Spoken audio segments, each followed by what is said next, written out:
O gráfico mostra a distribuição relativa de terras emersas e água no planeta Terra. Nela percebemos que a maior parte da superfície do planeta Terra é recoberta por águas, representando 70,7% ou 360,6 milhões de quilômetros cúbicos, enquanto que as terras emersas perfazem um pouco mais de 29% e representam 149,5 bilhões de quilômetros cúbicos.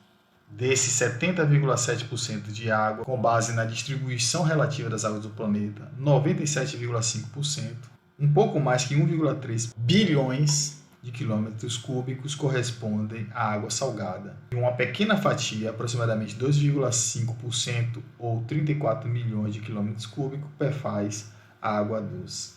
E dessa pequena fatia de água doce, temos que a maior parte dessas águas está distribuída nas calotas polares ou geleiras, representando 68,9%.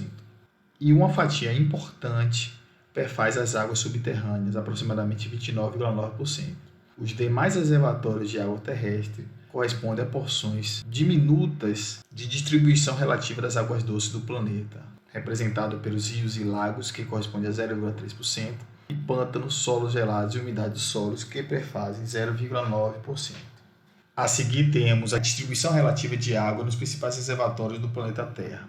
A tabela mostra que os oceanos predominam com 96,1% aproximadamente da água total, seguida pelos glaciares, onde a água está contida no estado sólido, e a água subterrânea apresenta uma proporção significativa relacionada às águas para o consumo humano, de 0,61%. Os demais reservatórios apresentam volumes bastante diminutos, como os lagos com 0,09%, os mares interiores 0,08%, a umidade do solo com 0,05%, a atmosfera com 0,01% e os rios uma fração muito diminuta de 0,001%.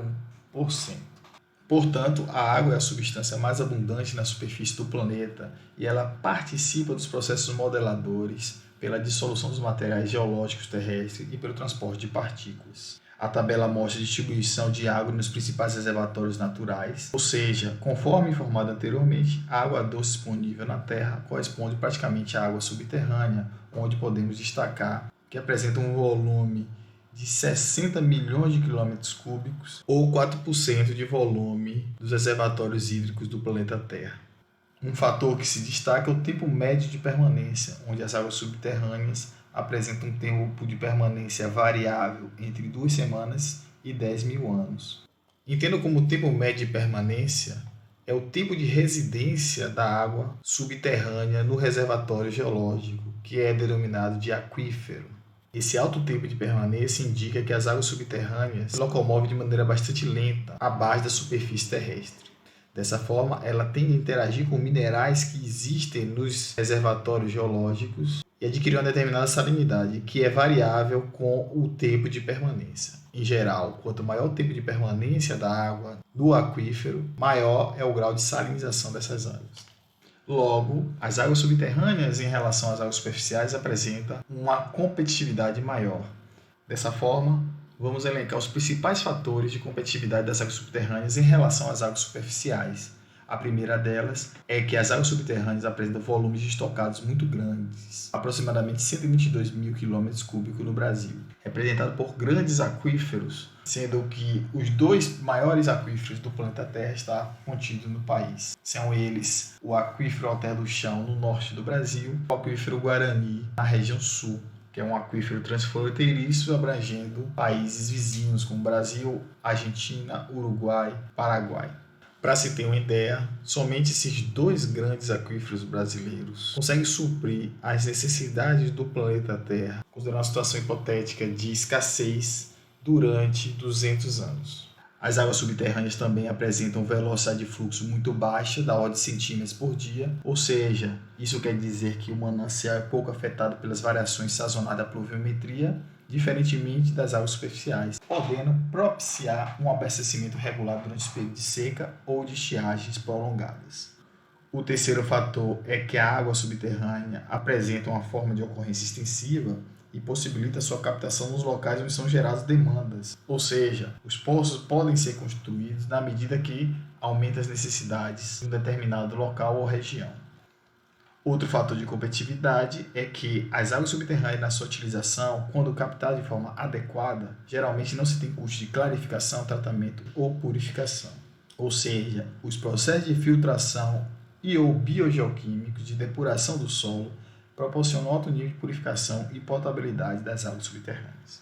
E os prazos de execução das obras de captação para águas subterrâneas são relativamente curtos, da ordem de dias até alguns meses. Já para as águas superficiais, por exemplo, nas construções das grandes barragens, demoram anos e às vezes dezenas de anos.